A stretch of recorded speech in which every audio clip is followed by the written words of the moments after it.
Details చూస్తే వచ్చే MP ఎన్నికల్లో బీఆర్ఎస్ పార్టీకి కష్టమే అని సంచలన వ్యాఖ్యలు చేశారు శాసన మండలి chairman Gutha Sukhender Reddy. BRS party నిర్మాణాత్మకంగా లేదని, గెలిచినా ఓడినా కేసీఆర్ సమీక్ష చేయలేదన్నారు. తనకే 6 నెలలుగా కేసీఆర్ అపాయింట్మెంట్ ఇవ్వలేదన్నారు. కేసీఆర్ ఆ భాషను వాడడం సరికాదని అని తెలిపారు. రాజకీయాల్లో ఇది మంచిది కాదు అంటున్న శాసన మండలి చైర్మన్ గుత్తా సుఖేందర్ రెడ్డితో మా ప్రతినిధి రవికుమార్ ఫేస్ టు ఫేస్.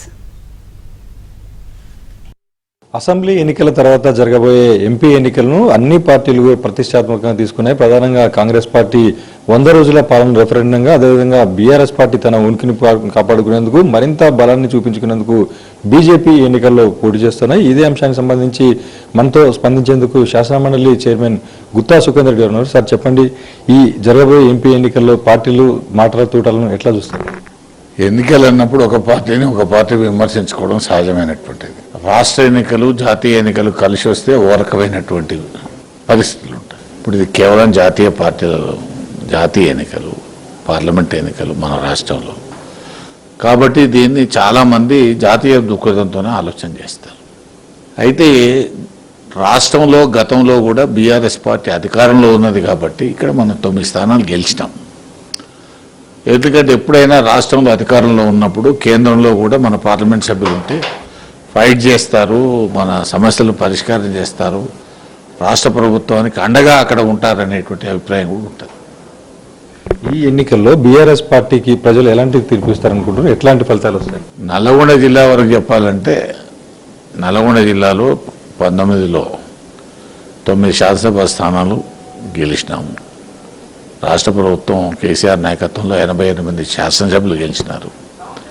కానీ ఇక్కడ 2 స్థానాలు కూడా ఓడిపోయినాం.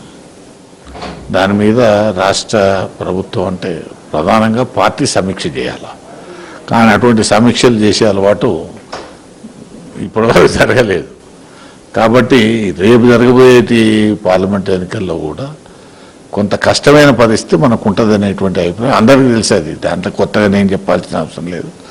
ఏది ఏమైనా ఇక్కడ ఈ ట్రయాంగిల్ కాంటెస్ట్లో కొన్ని స్థానాలలో బీఆర్ఎస్ కూడా మంచి పర్ఫార్మ్ చేసేటువంటి అవకాశం.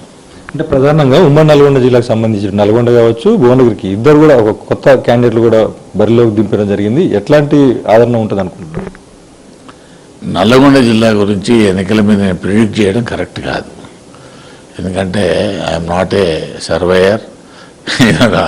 నేను చెప్పడం కూడా భావ్యం కాదు. ఎన్నికల ముందు మనం చెప్పడం మంచిగా ఉండదు. అంటే మీరు సుదీర్ఘ రాజకీయ అనుభవం ఉన్న నేతగా ఉన్నారు. ఇప్పుడు మాజీ సీఎం కేసీఆర్ కూడా ఉన్నారు. గత ఎన్నికల్లో పార్టీకి జరిగిన ఫలితాలు, ఈ ఎన్నికల్లో జరిగిన ఫలితాలకు సంబంధించి మీరు ఎలాంటి స్పందిస్తారు? నేను గతంలో జరిగే ఎన్నికలు కానీ ఇప్పటి ఎన్నికలు కానీ పార్టీ నిర్మాణం లేదనేది ప్రధానమైనటువంటి అంశం. ఓ గ్రామ శాఖ లేదు, ఓ మండల శాఖ లేదు, ఓ జిల్లా శాఖ లేదు, అనుబంధ సంఘాలు లేవు, ఒక సమీక్ష లేదు. గెలిచినా ఓడినా రాజకీయ పార్టీ సమీక్ష చేసుకుంటుంది. ఓడితే ఎందుకు ఓడినాము, ఎక్కడెక్కడ మనకు మైనస్ వచ్చింది, ఎక్కడ ప్లస్ వచ్చింది, ఏ కారణాల వల్ల ఓడినామని, గెలిస్తే కూడా ఏ కారణాల వల్ల మనను ప్రజలు ఆదరించడానికి సమీక్ష చేసుకోవాలి. ఆ 2 కూడా మా పార్టీలో, మరి బీఆర్ఎస్ పార్టీలో లోపించినాయి. అంటే మీలాంటి సుదీర్ఘ రాజకీయ అనుభవం నేతతో కేసీఆర్ గారు ఎలాంటి సంప్రదింపులు కానీ అలాంటివి ఏమైనా జరిగిన ఛాన్స్ ఉందా? మీరు లాస్ట్ టైం ఎప్పుడు కలిశారు? మీకు ఎన్నికల ముందు, శాసనసభ ఎన్నికల ముందు 6 మాసాల నుంచి ఇంటర్వ్యూ అడిగాను. అప్పుడు వారు నాకు టైం ఇవ్వలేదు. ఫలితాలు వచ్చిన తర్వాత, ప్రభుత్వం కూలిపోయిన తర్వాత వారు ఫామ్ హౌస్లో ఉంటే పోయి కలిసినాను. ఆ తర్వాత వారు కాలుకు దెబ్బ తాకిన తర్వాత హాస్పిటల్లో 2 సార్లు కలిసినాను. ఆ తర్వాత వారు నంది హిల్స్లో ఉన్నటువంటి ఆయన ఇంట్లో ఉన్నప్పుడు కూడా పోయి కలిసినాను. ఆ సందర్భంలో కానీ, ఆ తర్వాత కానీ ఫోన్లో కానీ అమిత్ను పోటీ చేయమని వారు చెప్పిన మాట వాస్తవం. దాంట్లో ఎలాంటి అనుమానం లేదు. మొత్తంగా గ్రామ స్థాయి నుంచి పార్టీ బలోపేతంగా ఉండడంతో పాటు ప్రజాస్వామ్యయుతంగా అందరితో వ్యవహరించినప్పుడే పార్టీ బలంగా ఉంటుందని చెప్పేసి శాసన మండలి చైర్మన్ గుత్తా సుఖేందర్ రెడ్డి చెప్తున్నారు. వీడియో మిస్టర్ మల్లికార్జున్తో రవికుమార్, ఏబిఎన్ ఆంధ్రజ్యోతి.